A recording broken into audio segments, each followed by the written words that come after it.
आज हम लोग इस वीडियो में ऑर्गेनिज्म एंड इट्स इन्वायरमेंट के विषय में चर्चा करेंगे। जैसे इकोलॉजी हम लोग चर्चा किए थे, ये इकोलॉजी के अंदर ही आता है। इसमें environment and it's organism and it's environment के विषय में चर्चा करेंगे हम लोग, ठीक है। तो जैसे देखिए इन्वायरमेंट की बात करें हम, ये हो गया इनवायरमेंट, वातावरण कहते हैं। ये जो होता है बड़ा टर्म है, ये तीन चीजों से मिलकर बना है। एटमॉस्फेयर अगर देखा जाए इन्वायरमेंट, ये है एटमॉस्फियर। इसके बाद हो जाता है लिथोस्फीयर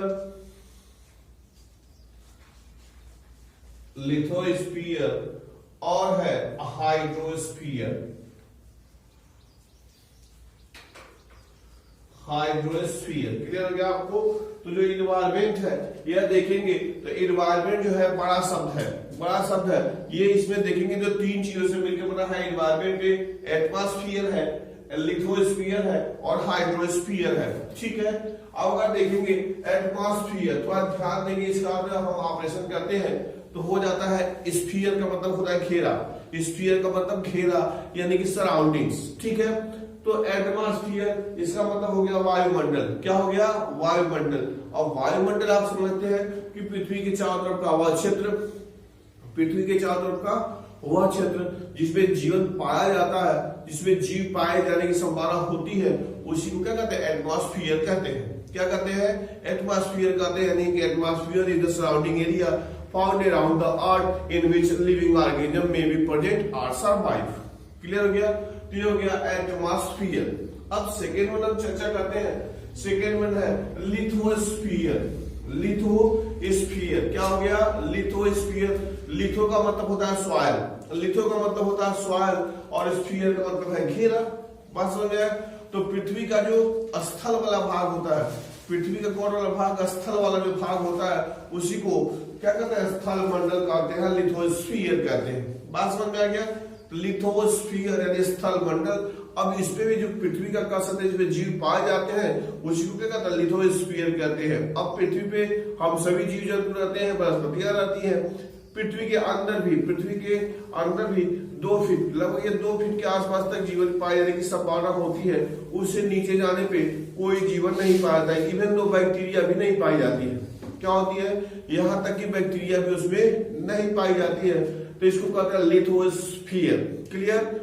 कुछ जंतु जैसे आप पढ़े होंगे, सांप होता है, चूहा होता है, तो ये जमीन में बिल बना के रहते हैं, तो ये हो गया क्या? लिथोस्फीयर, ठीक है। अब तीसरा वाला जो है हाइड्रोस्फीयर। याद है आपको? हाइड्रो पानी को डिनोट करता है। जब भी हाइड्रो शब्द आए तो you can easily understand that related with the water. बात समझ में आ गया? तो ये हाइड्रो का मतलब हो गया पानी और स्फीयर का मतलब घेरा। बात समझ में आ गया? तो दोनों के एक साथ जोड़ दिया गया, टर्मिनोलॉजी बन गया।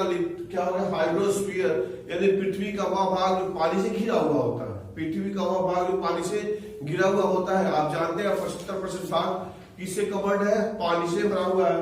तो इसमें ये जो भाग होता है उसी को हाइड्रोस्फीयर कहते हैं। बात समझ में आया? और इन तीनों को मिला करके एक शब्द आ जाता है बायोस्फीयर। इसी को जैव मंडल भी कहते हैं। बायोस्फीयर क्या कहते हैं? जैव मंडल कहते हैं। तो जैव मंडल कह सकते हैं। अगर एक साथ हम बात करें तो आएगा वह कि पृथ्वी के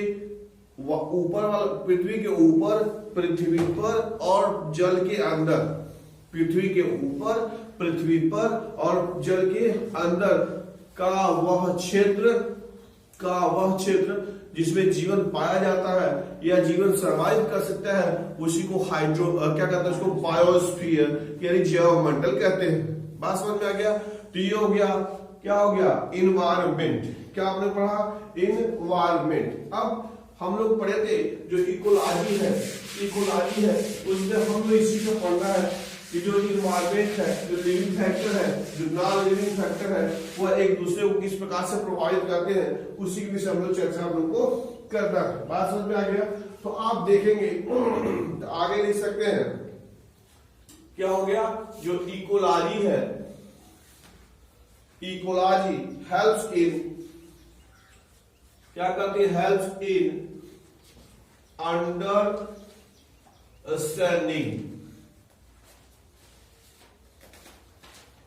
understanding how different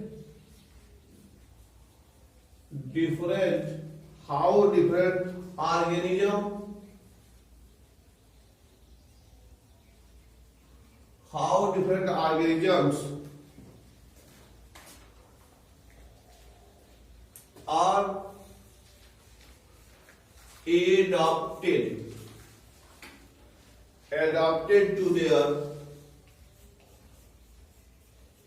adapted to their environments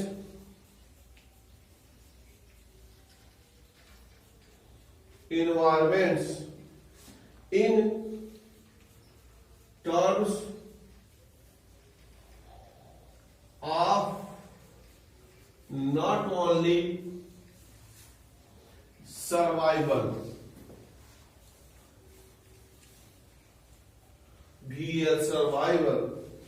but also reproduction.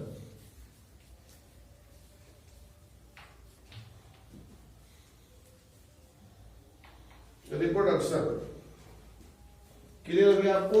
यहां देखिए लिख लिया है, ठीक है, लिखा गया है इकोलॉजी हेल्प्स, यानी कि जो पारिस्थितिकी है वो हमको क्या करता है, मदद करता है, समझाता है इन अंडरस्टैंडिंग समझने के लिए क्या, हाउ डिफरेंट ऑर्गेनिज्म, यानी कैसे विभिन्न जीव जो होते हैं आर एडाप्टेड, ये देखिए शब्द है एडाप्टेड यानी अनुकूलन, एडाप्टेशन का मतलब होता है अनुकूलन, एडाप्टेड माने अनुकूलित होना, एडाप्टेड मतलब अनुकूलित होना। तो कैसे जो जीवधारी होते हैं वह अनुकूलित होते हैं। अब बात आती है एडाप्टेशन की, तो अनुकूलन आप समझते हैं कि किसी जीवधारी में जीवधारी के शरीर के अंदर होने वाले वे विशेष परिवर्तन जिसके फलस्वरूप वह किसी पर्टिकुलर एरिया में सरवाइव कर सकता है, अपना जीवन निर्वाह कर पाता है। जीवधारी में होने वाले इसी प्रकार के परिवर्तन को क्या कहते हैं, एडाप्टेशन कहते हैं। क्या कहते हैं, एडाप्टेशन। बात समझ में आ गया? यानी कि एडाप्टेशन आर द फिजिकल और internal changes of the any organism by which they survive a suitable environment. यदि हम बात करें, जैसे कि क्या करें, मछली की बात करें और हम अपनी बात करें, तो मछली क्या होता है, पानी के लिए अनुकूलित है और आसानी से पानी में रह रहता है, और हम लोग स्थल पे रहते हैं। अगर हम जगह चेंज कर दे मछली को हम कहाँ रख दे, स्थल पे रख दे, और हम लोग को कोई पानी में फेंक दे, तो दोनों क्या हो जाएंगे, खत्म हो जाएंगे, डाई। क्यों?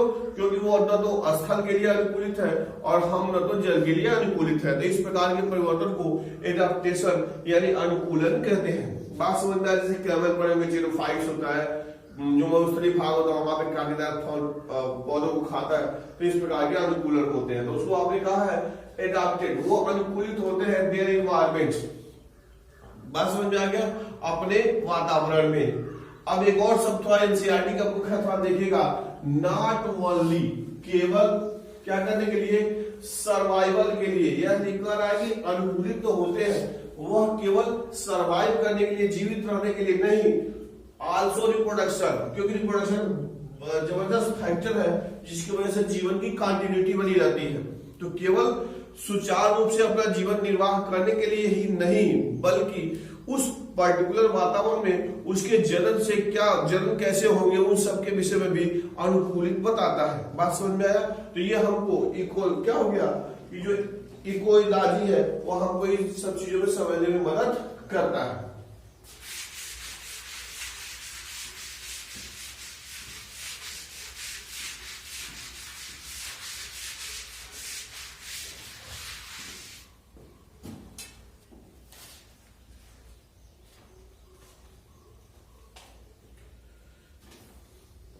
इसका अलावा लिखेंगे annual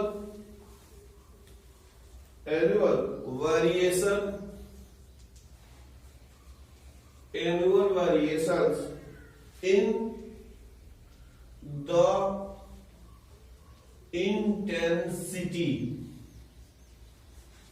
intensity and duration duration of temperature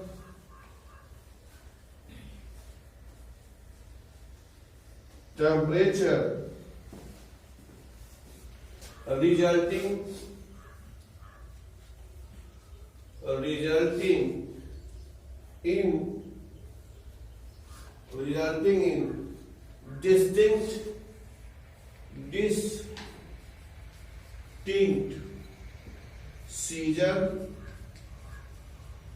seasons due to rotation of earth around the sun.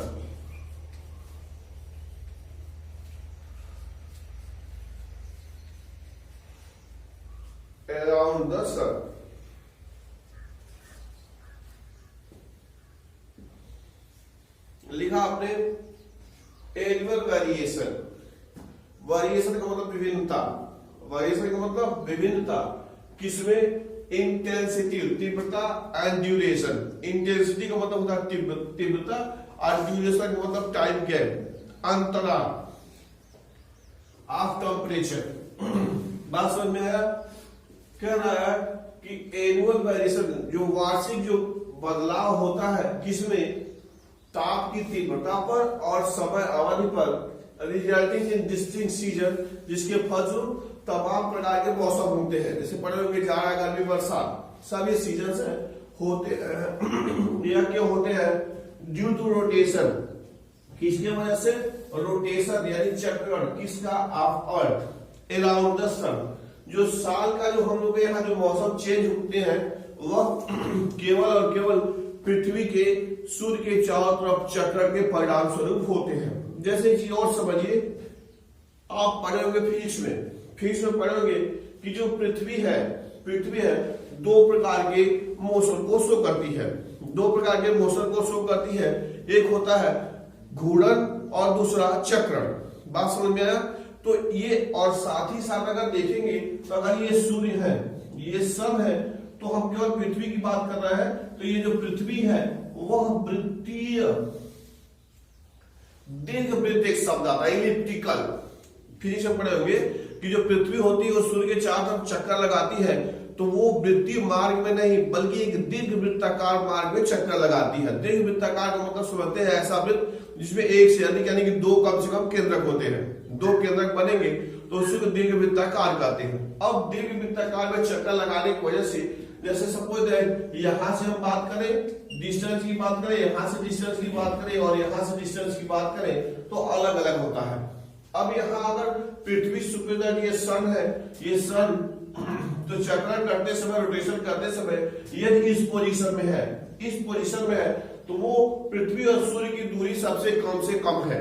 बात समझ में आया? तो जब सबसे कम है और सूर्य यहाँ परपेंडिकुलर पड़ने की वजह से यहाँ टेम्परेचर अधिक रहेगी, यानी कि जैसे ऐसी स्थिति है तो समर सीजन रहेगा, गर्मी का मौसम रहेगा। जैसे जैसे पृथ्वी की स्थिति इधर की तरफ बढ़ती जाएगी, कब से ऐसे बढ़ती जाएगी तो टेम्परेचर कम होता जाएगा। टेम्परेचर क्या होता जाएगा? कम होता जाएगा। और होते होते यदि यहाँ जब पृथ्वी की स्थिति आ गई तो क्या होगा? सूर्य और पृथ्वी के बीच की दूरी है वो अधिकतम हो गई, मैक्सिमम डिस्टेंस हो गई। तो मैक्सिमम डिस्टेंस हो गई तो यहाँ पे जो होगा क्या होगा? ठंडा हो जाएगा, एकदम कोल्ड सीजन हो जाएगा, विंटर आ जाएगा। बात समझ में आ गया?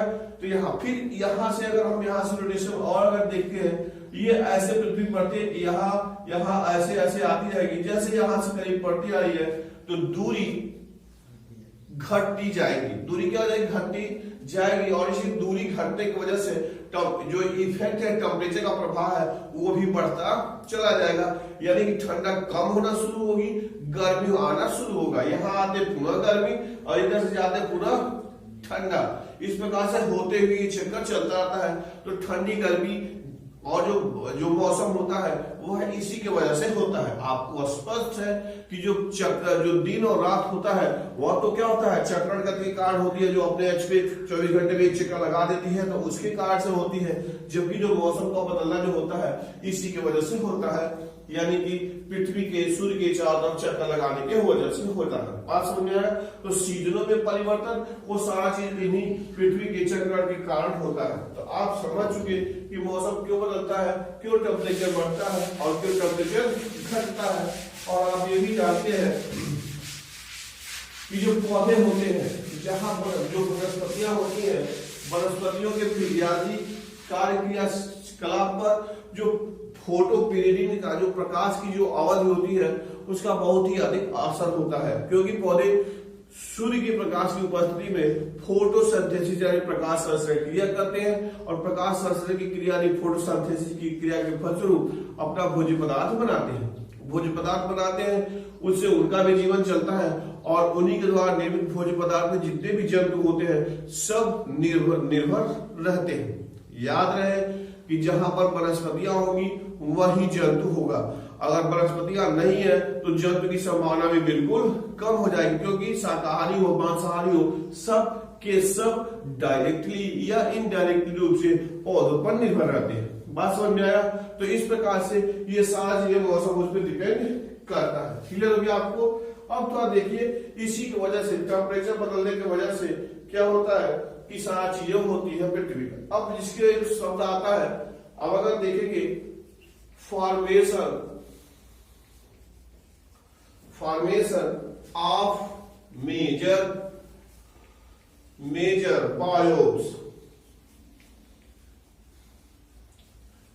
बायोम्स, ठीक है। अगर देखा जाए तो क्या होता है, इन्हीं मौसम बदलने की वजह से बायोम्स का निर्माण होता है। किसका निर्माण होता है? बायोम्स का निर्माण होता है। और अगर हम बायोम्स के विषय में चर्चा करें तो ये जो बायोम्स होता है इसको हम कह सकते हैं पार्ट ऑफ अर्थ, पृथ्वी का वह भाग in which weather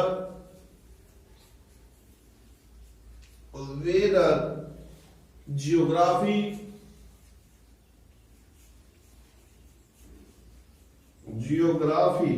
and organism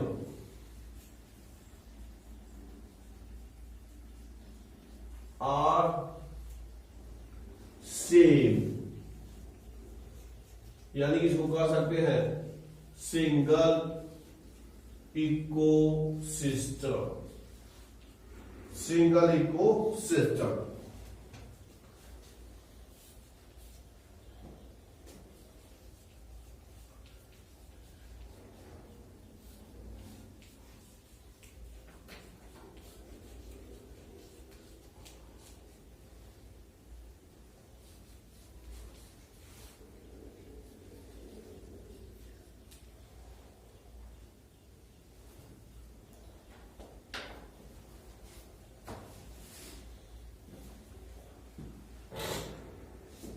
ठीक हो गया?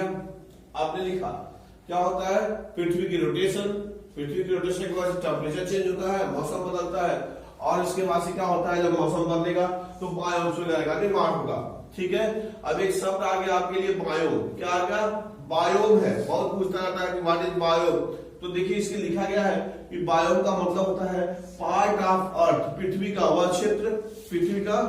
क्षेत्र इन विच जिसमें वेदर मौसम, जिसमें क्या हो गया, वेदर यानी कि मौसम, जिसकी जियोग्राफी समझते ही है, भौगोलिक क्षेत्र। जियोग्राफी मीन्स भौगोलिक क्षेत्र। यहां भी देख सकते हैं जियो का मतलब होता है अर्थ, जियो का मतलब अर्थ, और ग्राफी का मतलब रिप्रेजेंटेशन, ग्राफ बना के प्रदर्शित करना। बिना जियोग्राफी याद होगा, पढ़े हुए भूगोल को कहते हैं। बात समझ में आ गया? तो जिसकी जियोग्राफी एंड ऑर्गेनिज्म, वहां पे जो पाए जाने जीव हो सब सेम हो, एक जैसे हो। बात समझ में आया? तो इसी को क्या कहते हैं? बायोम कहते हैं। क्या कहते हैं? बायोम कहते हैं। बात समझ में आ गया? तो biome is the part of earth in which geography, weather and organisms are same. एक और शब्द इसको इजी को लिख दिया गया है, सिंगल इकोसिस्टम। वह केवल क्या है? सिंगल इकोसिस्टम होता है, तो उसको क्या कहते हैं? बायोम कहते हैं। बात समझ में आया? जैसे लिखा गया आपके एनसीईआरटी के बुक में जो बायोम है वो 3 दिया गया एनसीईआरटी बुक में। एक डेजर्ट है, मरुस्थल कहते हैं, डेजर्ट ये बायोम, मरुस्थल है, वहां पे कांटे, नागफनी, बबूल इस प्रकार के पौधे उसमें पाए जाते हैं। रेन फॉरेस्ट समझ ही रहे हैं, रेन फॉरेस्ट बारिश ज्यादा होती है उस प्रकार के बारिश, वो क्या हो गया, ये जंगल है। और टुंड्रा, बात समझ आप, बोले जो बहुत अधिक ठंडक पड़ती है तो उसमें पाए जाने वाले हैं। तो इन सब के विषय में हम लोग आगे की वीडियो में जो है डिटेल चर्चा करेंगे। तो ये सब क्या हो गया, बायोम्स हो गया, ये सब क्या है, बायोम्स है। और आप बायोम्स का मतलब समझ गए कि पार्ट ऑफ अर्थ इन विच क्या हो गया, organisms are same, geography are same and weathers are same is known as bio. क्या कहा आपने, बायो कहा आपने, नोन एज बायो। इसके अलावा साथ में एनसीईआरटी बुक में दिया है द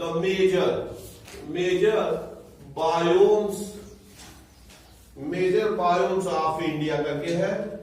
इसका फिगर वगैरह ये इंडिया बनाया हुआ बुक में आपके, तो कह सकते हैं ये ट्रॉपिकल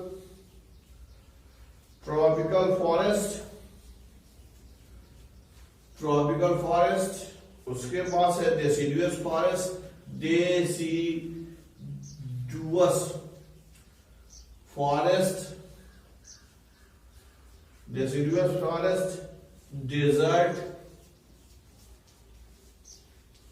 डेजर्ट और सी कोस्ट।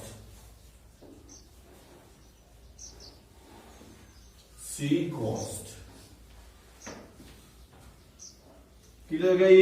ये क्या है, मेजर बायोम्स ऑफ इंडिया।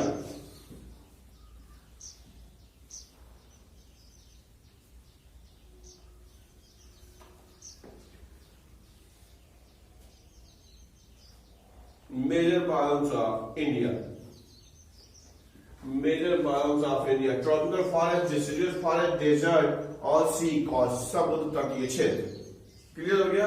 तो इसके विषय में हम लोग आगे के चैप्टर में, इसमें इसी चैप्टर में पूरा डिटेल में दिया हुआ है, तो उसको हम लोग आगे चर्चा करेंगे। तो ये था, क्या था, मेजर बायोम्स ऑफ इंडिया। ठीक है, अब इसके बाद से हम लोग को देखना है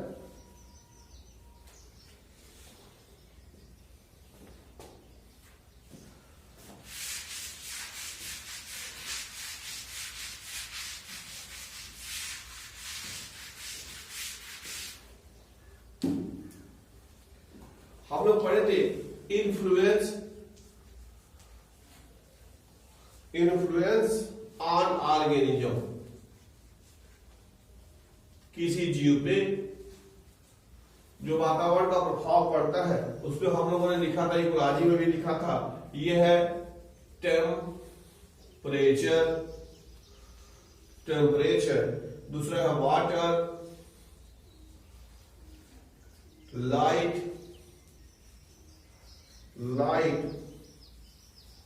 सॉयल, विंड।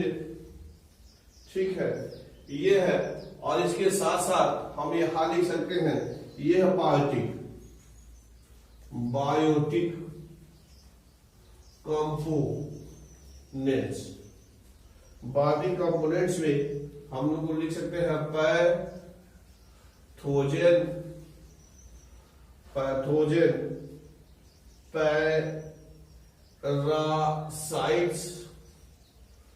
पैरासाइट्स, उसके प्रीडेटर, PREDATORS, प्रीडेटर्स, उसके बाद से कॉम्पिटिटर्स,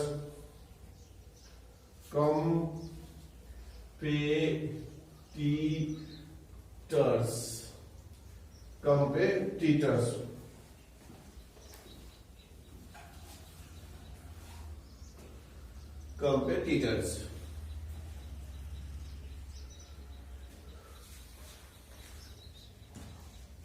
ठीक है, तो इसमें हम लोग चर्चा कर रहे हैं कि किसी भी जो धारे होते हैं उस पे वो क्या होते हैं, क्या किन चीजों का प्रभाव पड़ता है। इकोलॉजी में भी पढ़े थे, इकोलॉजी में भी पढ़े थे, इसमें भी हम लोग वही चर्चा कर रहे हैं कि जो ऑर्गेनिज्म होता है उसमें क्या होता है। सबसे पहले अगर हम चर्चा करें चर्चा करें टेम्परेचर। तो टेम्परेचर जान ही रहे हैं कि सबसे मोस्ट इंपॉर्टेंट फैक्टर है। ये क्या होता है, टेम्परेचर के बढ़ने के साथ और घटने के साथ साथ जो एंजाइम होती है, शरीर की मेटाबॉलिक रेट होती है, सब घटता और बढ़ता है। बहुत अधिक टेम्परेचर होने पर तभी गड़बड़ हो जाता है और बहुत कम टेम्परेचर होता है तो भी वो प्रभावित हो जाता है। Temperature, water essential part of life, पानी के बिना जीवन संभव नहीं है, बात समझ गया। और यहाँ तक आप जानते भी हो कि जीवन की उत्पत्ति हुई थी वो पानी में ही हुई थी। लाइट, प्रकाश, और जानिए प्रकाश की वजह से पौधे को फोटोसिंथेसिस होता है और सूर्य के प्रकाश ऊर्जा को रासायनिक ऊर्जा में कन्वर्ट किया जाता है। सॉइल, मिट्टी, जानी जाए कि जो पौधे होते हैं वह ऑर्गेनिक और इनऑर्गेनिक जो मटेरियल्स वगैरह होते हैं सब के सब मिट्टी से ही प्राप्त करते हैं, बात समझ में आ गया। और वायु यानी विंड यानी हवा, आप समझ रहे हैं, पौधे ऑक्सीजन, कार्बन डाइऑक्साइड इत्यादि सब उपयोग करते हैं। तो ये है इसका हवा का जो प्रभाव होता है तेज कम अधिक होने से भी वो पौधों का, जैसे पहले बहुत तेज जहां हवा बहता है वहां की बरस ठूठ रहती है, झाड़ियां उसमें जो टहनियां होती है कम होती है, और जहां पे हवा का प्रभाव कम होता है वहां पे बहुत ज्यादा फैले हुए पौधे पाए जाते हैं, बात समझ में आ गया। इसमें उसका बायोटिक कंपोनेंट में लिखा गया पैथोजन, रोग, पैथोजन मतलब डिजीज काजिंग ऑर्गेनिज्म, वे जीव जो क्या करते हैं रोग उत्पन्न करते हैं, that is known as pathogen. Pathogen are those organism which created disease. उसके बाद से तो पैथोजन रहेगा तो रोग उत्पन्न करेगा, तो ऑर्गेनिज्म सही प्रकार से सर्वाइव नहीं कर पाएगा। पैरासाइट, परजीवी, पैरासाइट यानी कि परजीवी, तो ये चीज जीवधारी में पाया जाता है, उसी से अपना भोजन प्राप्त करता है। तो पैरासाइट की वजह से उस जीव को हार्म होता है, नुकसान होता है, यानी कि पैरासाइट भी होते हैं रोग ही उत्पन्न करते हैं। Parasites are disease causing agent. Predator, परभक्षी जो दूसरे जीव को खाते हैं, प्रेडेटर और कॉम्पिटिटर्स। कॉम्पिटिटर समझ है, सभी जीवों में क्या होता है कॉम्पिटिशन चलता रहता है, तो जो कॉम्पिटिशन में क्या करता है आगे बढ़ता है वही सर्वाइव करता है, नहीं तो बाकी खत्म हो जाता है। जैसे मान लीजिए यहाँ एक पौधा आपने लगा दिया, यहाँ एक बड़ा पौधा हो गया, अभी जो छोटा पौधा बोएंगे छोटा पौधा उगेगा नहीं, क्योंकि जो बड़ा पौधा है तो ऑलरेडी बड़ा हो गया तो उसको ऑक्सीजन वगैरह प्रकाश वगैरह अधिक मात्रा में चाहिए, वो सब ले लेगा, उसके नीचे कोई पौधा नहीं होगा। हाँ, अगर दो पौधे को हम एक साथ लगाते हैं तो दोनों को प्रॉपर में धूप मिलेगा तो ठीक है मिलेगा, दोनों ग्रो करेंगे, लेकिन जो जेनेटिक लेवल पे बड़ा होगा वह क्या होगा, जैसे उसकी ग्रोथ तेज होगी बड़ा हो जाएगा, फिर इसका ग्रोथ अवरोध हो जाएगा। तो कॉम्पिटिटर्स होते हैं, कॉम्पिटिटर से आपको क्वालिफाई करना ही करना है यदि जीवन में सर्वाइव करना है तो ये हम लोग पढ़ेंगे इकोलॉजी में। इकोलॉजी के अंतर्गत कौन कौन से कारक है जो जीवों को इन्फ्लुएंस करते हैं, शेष हम लोग अगले वीडियो में देखेंगे। Okay, thank you.